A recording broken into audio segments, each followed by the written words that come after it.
Most videos comparing proxy services will tell you to just pick whichever one costs less. This isn't that video.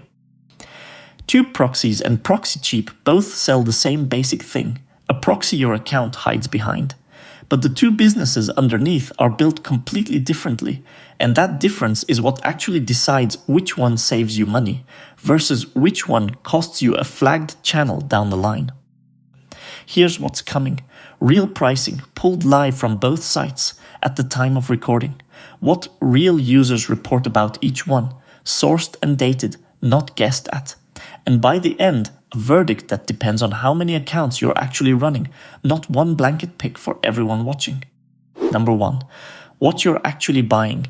TubeProxies sells one thing, a static residential IP dedicated to your account, hand-vetted for a 0 fraud score before it's sold. That's the whole catalog.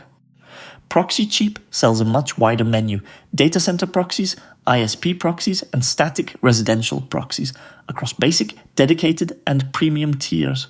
Both call their static residential product the same thing under the hood. An IP that stays fixed instead of rotating, because a proxy that changes mid-session is what trips a platform's suspicious login flag in the first place. That's the real split. TubeProxies is a narrow tool built for one job. ProxyCheap is a broad proxy supplier where residential for social accounts is one product among several. Neither is wrong. It just means one of these companies is thinking about your specific problem all day and the other is thinking about a dozen different customer types at once. Quick grounding, in case the term is new to you. A residential proxy routes your connection through a real home internet address instead of a data center's, which is why platforms trust it more. Static just means that address doesn't change every session the way it would with a scraping-focused rotating proxy. That distinction is the entire reason either of these companies exists. A data center IP is cheap and fast to spin up, but platforms have gotten good at spotting the pattern, which is exactly why both TubeProxies and ProxyCheap built their pitch around real residential addresses instead. Number 2. Where TubeProxies wins. First, every IP is handpicked and rechecked against fraud databases before it's sold, and TubeProxies backs that with a same-day free replacement if a delivered IP isn't actually clean. Second, team accounts come built in. The scale and enterprise tiers give staff their own logins with admin, member, or viewer roles, so an agency isn't sharing one password. Third, TubeProxies advertises up to 10 GB/s of connection speed, well past what most single account setups will ever touch. Fourth, there's a single focused FAQ that answers exactly the questions someone running multiple YouTube or TikTok accounts actually has, instead of a general proxy knowledge base written for scrapers and researchers too. If your priority is one tool that was built only for this job, that's TubeProxies' case. Number 3. Where ProxyCheap wins. First, the price. ProxyCheap's static residential basic plan runs $2.71 a month for a single dedicated IP at the time of recording. TubeProxies' cheapest single IP tier is $7.20. That's a real gap, not a rounding difference. Second, the IP pool is enormous, roughly 7 million IPs, with over 1 million ISP-level proxies across 35 real US carriers. AT&T and Comcast and Verizon Business among them, so there's more room to move if one IP goes bad. Third, if you've ever need something beyond social accounts, data center and ISP proxies live in the same account, so you're not signing up for a second service later. Fourth, a real Reddit thread on running multiple accounts names this exact combination without any prompting. AdsPower for the browser, ProxyCheap for the proxy. It's an established pick in this specific niche, not just a cheaper option nobody's actually using. If budget is doing a lot of the deciding, that's ProxyCheap's case. Number 4. Getting it running. Both are built to sit behind an anti-detect browser rather than fight one. TubeProxies names AdsPower, multi-login, and GoLogin directly on its own site, and its FAQ is explicit that static IPs are the whole point here. Switching addresses mid-session is exactly what an anti-detect browser is trying to prevent. ProxyCheap publishes its own step-by-step guide for connecting through AdsPower specifically, on top of general HTTP and SOX 5 support that works with most of the same tools. Neither one requires anything unusual to set up. An IP and a login dropped into whichever anti-detect browser you're already running. If you're already comfortable with one of those tools, the proxy itself is the easy part of this setup, not the hard part. Number 5. What it actually costs. TubeProxies prices per IP and the price drops as you buy more. $7.20 for one, down to $4.50 each at their 100 IP tier. ProxyCheap's basic static residential plan is flat at $2. $71 a month per IP, whether you commit for 1 month or 12, with a $1.19 7-day trial to test it first. Both include unlimited bandwidth on this tier, so neither one bills you extra for actually using the thing.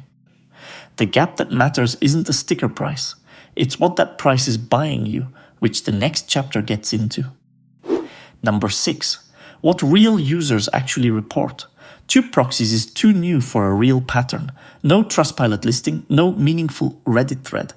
Its own FAQ is the most honest source available, and it admits real limits on its own. IPs aren't guaranteed virgin, the zero fraud score guarantee only covers the moment you buy it, and support replies in 24 to 48 hours, not instantly. ProxyCheap has a real track record and it's mixed.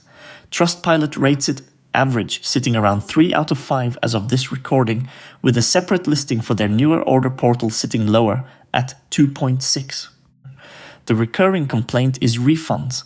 ProxyCheap's own policy promises one within 72 hours if you've used under 20% of your bandwidth, but multiple reviewers report being refused anyway, and describe support as slow to respond. One reviewer specifically disputed IP quality, claiming a batch scored as high fraud risk despite being sold as residential.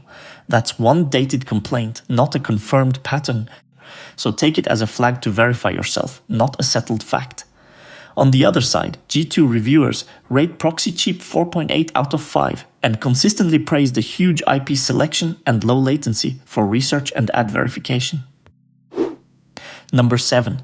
The honest risk story. TubeProxies' risk is that it's unproven. There's no track record to check, good or bad, so you're trusting a young company's own word on how it handles things when something breaks. Their FAQ says the right things about replacements and fraud score guarantees, but a promise nobody's tested publicly yet is still just a promise. ProxyCheap's risk is the opposite problem. There's a real track record, and part of it includes real refund friction, right at the moment something goes wrong and you need your money back fast. A 3 out of 5 average isn't a red flag on its own. Plenty of decent services sit there. What matters is knowing the specific complaint pattern going in, so a slow refund response doesn't blindside you the way it clearly blindsided some of the reviewers who left it. The verdict: if you're running 2 or 3 accounts and want the simplest possible setup with a real replacement guarantee, TubeProxies is built for exactly that.